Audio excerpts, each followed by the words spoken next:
荧幕前，佳琪带着一抹温暖又无奈的微笑。我有一个朋友啊，在我们公司做小编，一个很可爱的年轻小女生。前阵子她看电视上说，冬天游泳对身体很好，可以增强抵抗力。她就突然雄心壮志跟我说：“佳琪姐，我也要来锻炼我的身体。”我说很好啊，冬天运动很棒。结果我发现他根本没去游泳池，因为他怕冷。那您猜他怎么做？他竟然每天在家里用冷水冲澡。他以为这样可以训练身体，让自己变得不怕冷。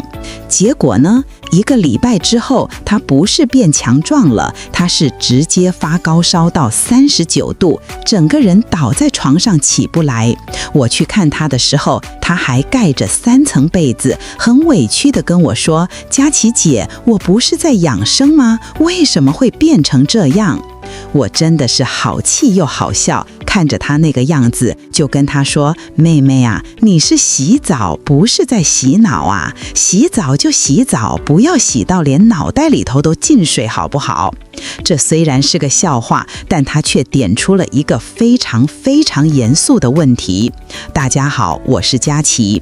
在养生这条路上，我陪着许多长辈朋友走了很多年，看过太多像这样因为一个不经意的小习惯或者一个错误的观念而让身体受寒受苦的例子。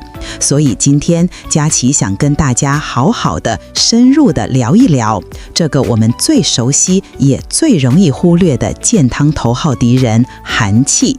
其实啊，中医有一句老话叫做百病起于寒，这句话可不是随便说的。我想先问问正在看影片的各位美丽的太太大姐们，您是不是有这样的经验？明明冬天已经穿得像颗粽子一样包得紧紧的，可是手跟脚摸起来永远都是冰冰冷冷的，甚至晚上睡觉的时候，那个冰冷的脚不小心碰到枕边人还会被吓一跳，对不对？如果您有这种感觉，那就要注意了，这就是一个非常明显的警讯，告诉您寒气已经悄悄地攻进您的身体里了。这个寒气它不只是让我们觉得不舒服而已，它更是许多慢性病、妇科问题，甚至是心血管疾病的隐形推手。那么这个讨厌的寒气到底是从哪里来的呢？其实它主要有2大来源，就像有2个小偷随时在找机会溜进我们身体里。第一个小偷叫做外来寒气，这个很好理解，就是从外面来的。比方说，天气突然变冷了，您衣服穿得不够，或者夏天在外面热得满身大汗，一下子冲进冷气开得像冰箱一样的百货公司，那个冷风啊，就像一把看不见的利剑，直接往我们毛孔里钻。还有，就像我刚刚提到的那位小编朋友，用冷水洗澡，这更是等于直接打开身体的大门，对着寒气说欢迎光临。第2个小偷就比较隐蔽了，它叫做内在寒气，这是我们自己吃进来的。炎热的夏天，一杯冰凉的仙草冰，一杯加满冰块的珍珠奶茶灌下肚，当下是好过瘾，但您知道吗？这就像是在我们温暖的脾胃里面直接丢进去一块大冰块。我们的脾胃就像身体的中央厨房，需要一定的温度才能好好工作消化食物。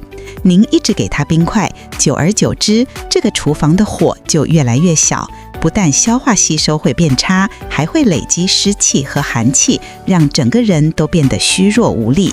还有一些药物，特别是西药的消炎药、抗生素，它们的药性多半是偏寒凉的，所以生病的时候更要注意身体的保暖。好，既然知道了敌人会从哪里来，那我们就要守好我们身体的城门。我们的身体有4座最重要也最容易被寒气攻捧的城门，只要守好这4个地方，基本上就能阻挡掉80%以上的寒气。大家一定要记下来。第1座城门就是我们的脖子，特别是后颈。您摸摸看，我们脖子后方这里有2个凹下去的地方，中医叫风池穴，再往下一点是风府穴。您看它们的名字都跟风有关，就知道这里是风邪寒气最喜欢钻进来的地方。而且这里的脂肪很少，血管又很靠近皮肤表面，所以只要一吹到冷风，寒气就长驱直入，很多人马上就会觉得头痛、肩膀僵硬，接着就感冒了。所以脖子是我们身体的风口，一定要守好。第二座城门是我们的腹部，也就是我们的肚子。腹部是我们脾胃、肠道还有很多重要器官的家，尤其是对我们女性朋友来说，这里还有子宫和卵巢。腹部一旦受寒，就像我刚刚说的，中央厨房会熄火，您可能会开始容易拉肚子、消化不良、肚子胀气，而对女性最伤的就是造成宫寒。迷山不但会让你每个月都非常不舒服，长久下来甚至会影响到受孕的能力。所以那些喜欢穿露肚装的年轻妹妹真的要小心啊。第三座城门是我们的关节，特别是膝盖。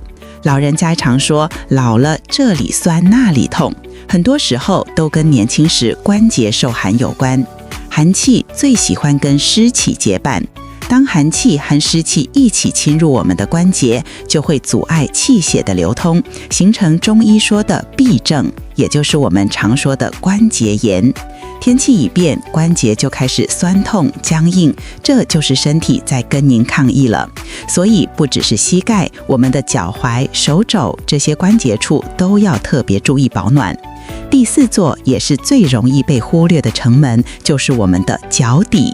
脚底被称为人体的第二颗心脏，因为这里有很多重要的穴道，像是涌泉穴，而且它是离我们心脏最远的地方。血液要流到脚底，再顺利流回来，需要足够的能量。如果您的脚受寒了，血管一收缩，血液循环就会变差。那冰冷的血液再流回身体，您觉得全身会暖得起来吗？所以老话说，寒从脚下生，脚一冷，全身都暖不了。好，说到这里，佳琪想问问大家，脖子、腹部、关节、脚底这四座城门，您平常最容易忽略的是哪一个呢？或者您有没有自己保暖的独家小撇步？非常欢迎您在下面的留言区跟佳琪还有所有的朋友们分享一下，我们互相学习。刚刚我们讲了四座城门，您可能会觉得，哎呀，就是保暖嘛，我知道了。但是佳琪要特别的强调，其中有一座城门，如果忽略了，后果可能非常严重。是哪一座呢？就是脖子。您知道吗？在冬天，很多心血管疾病的猝发，甚至是猝死，都跟忽略了脖子和耳朵的保暖有非常大的关系。我刚刚说过，脖子这里的脂肪层很薄，但却布满了通往我们大脑的重要血管。天气一冷，这里的血管急速收缩，就很容易导致脑部供血不足，或者引发血压的剧烈波动。对于本来就有高血压或心血管问题的长辈来说，这是一个极度危险的引爆点。所以佳琪在这里要很认真的拜托大家，冬天出门不要觉得不差那一件。一条围巾把脖子好好的围起来，一顶帽子把我们的头部和耳朵保护好。不要小看这个动作，在关键时刻，这个小小的温暖的保护是真实可以救我们一命的。好了，我们现在知道了要如何防守，把外来的寒气挡在门外。但问题来了，如果体内已经累积了一丝寒气，感觉手脚就是暖不起来，那该怎么办呢？别担心，敌人已经进来了，我们就要把他赶出去。佳琪今天就要教大家如何用最美味、最温暖的方式把寒气吃出去。接下来就是佳琪要为大家献上的驱寒三宝。这三样食物都是我们厨房里常见的，但只要用对了，它们就是我们身体里最强大的暖气机。第一宝就是羊肉。我们的老祖宗早就知道羊肉的好处了。明朝的医学家李时珍在他的《本草纲目》里面就写得清楚，说羊肉可以暖中补虚，补中益气，开胃健力。这句话是什么意思呢？用我们现在的话说，就是它能够温暖我们的脾胃，补充我们身体流失的元气，让我们有体力、有胃口，还能强健筋骨。对于那些一到冬天就觉得全身虚弱无力、脸色苍白、手脚冰冷到不行，甚至连饭都吃不下的长辈朋友们，这羊肉简直就是冬天的能量补品。佳琪特别推荐一道菜，叫做当归生姜羊肉汤。当归补血活血，生姜驱寒暖胃，搭配温补的羊肉，一碗热汤喝下去，您会感觉到一股暖流从肚子里散开，温暖整个身体。如果您不敢吃羊肉也没关系，可以改吃牛肉，牛肉同样有补脾气、益气血的功效，也是非常好的选择。第二宝是我们厨房的必备品老姜，注意哦，是老姜，不是嫩姜。老姜的驱寒效果才够力，为什么呢？因为老姜里面富含一种非常厉害的成分，叫做姜咸酚。这个姜咸酚能够促进我们身体的血液循环，让身体快速的暖和起来，甚至还有帮助燃烧脂肪的效果。那老姜要怎么吃最方便有效呢？最简单的方法就是泡一杯黑糖姜茶。黑糖本身也是温补的，搭配老姜是绝配。您可以把老姜切几片，或是磨成泥，用热水冲泡，再加一匙黑糖。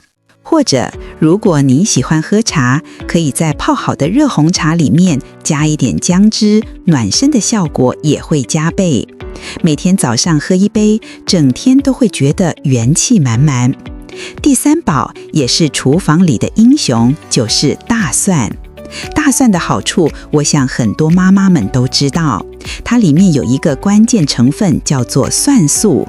这个蒜素对于促进血液循环、保护我们的心血管非常有帮助。它可以帮助我们的血管保持弹性，防止血栓的形成。对于想要预防心血管疾病的长辈来说，大蒜是非常好的保健食材。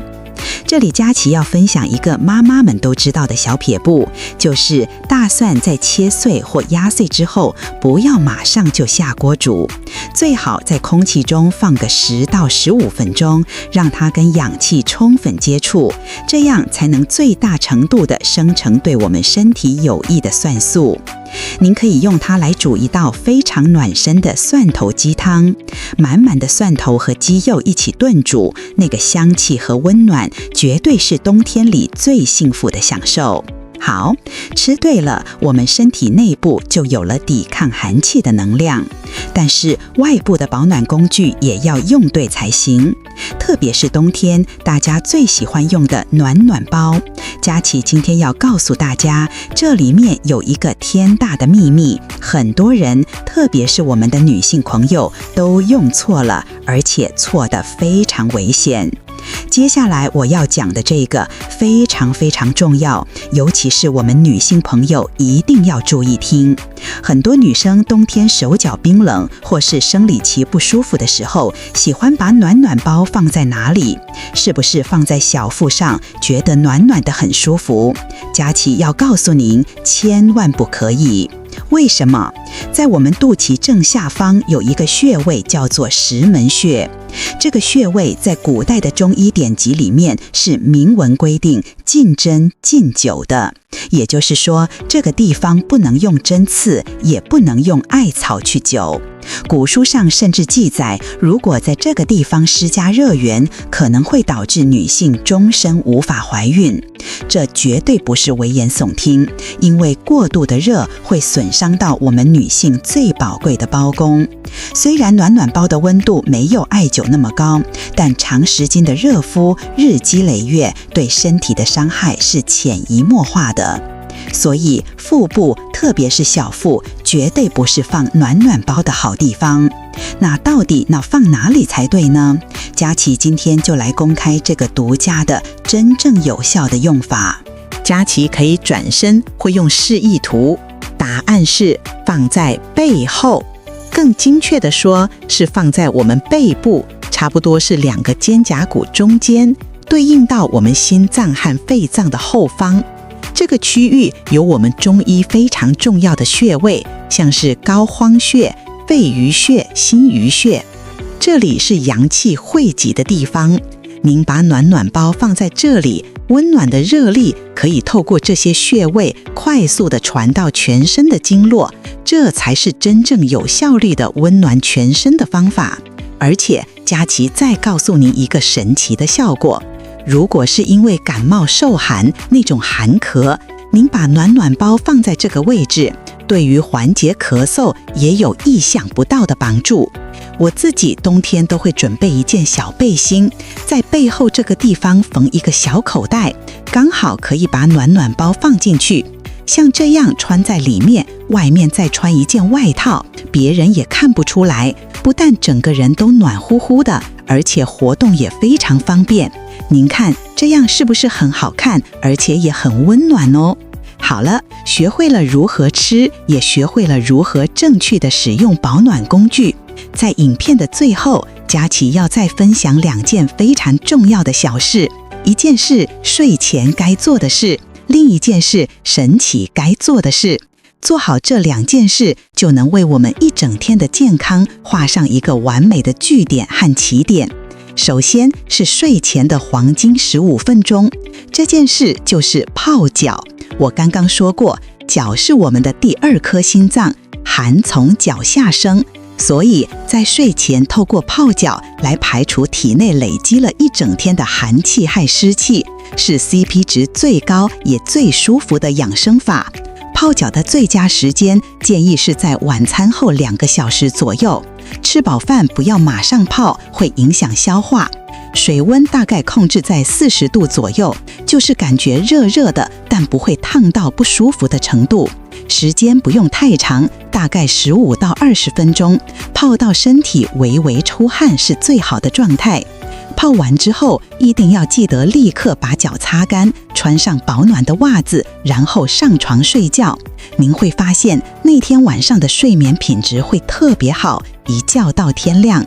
接着是早晨起床保命的第1件事，这点佳琪要特别提醒家里有心血管问题或是有高血压的长辈朋友们，一定要听进去，并且分享给他们知道。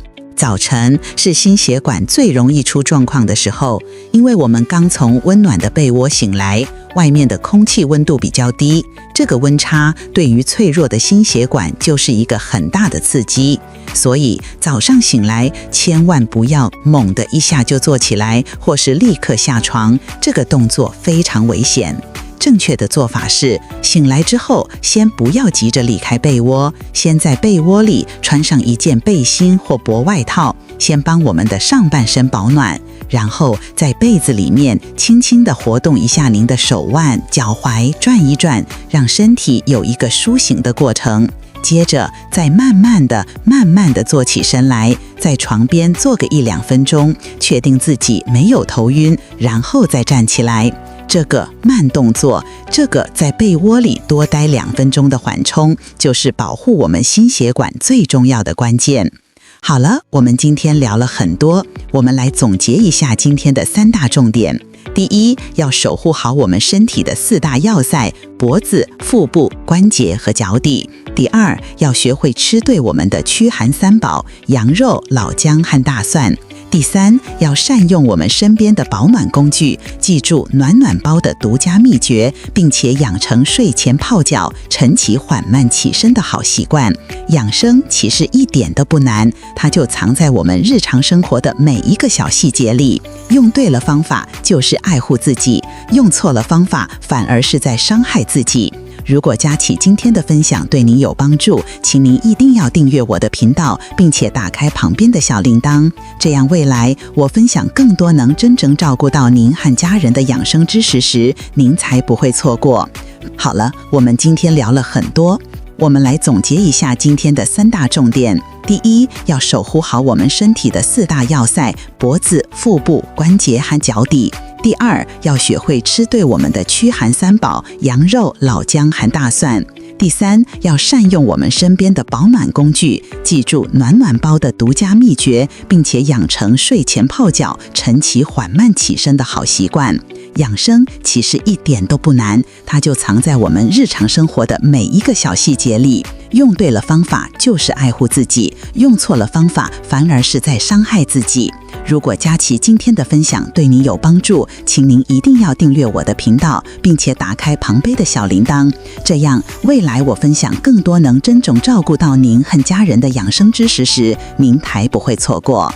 也欢迎您在下面留言，告诉我佳琪今天提到的这些保暖方法，您最想先试试哪一个呢？期待看到您的分享，我们下次影片见，拜拜。